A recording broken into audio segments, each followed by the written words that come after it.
اللہ تبارک و تعالی بڑا غفور الرحیم ہے۔ وہ نصف شعبان کی رات یعنی شب برات کو اپنے بندوں پر اپنی رحمت کاملہ کے ساتھ پوری توجہ فرماتے ہیں اور اپنی جود و عطا کے خزانوں سے اپنے بندوں کی مغفرت فرماتے ہیں۔ چنانچہ سنن ابن ماجہ اور الترغیب و ترہیب میں حضرت معاذ بن جبل رضی اللہ تعالی عنہ سے صحیح حدیث مروی ہے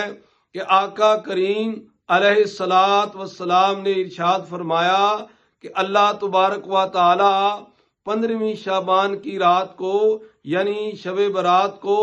اپنی مخلوق پر متوجہ ہوتے ہیں اور سوائے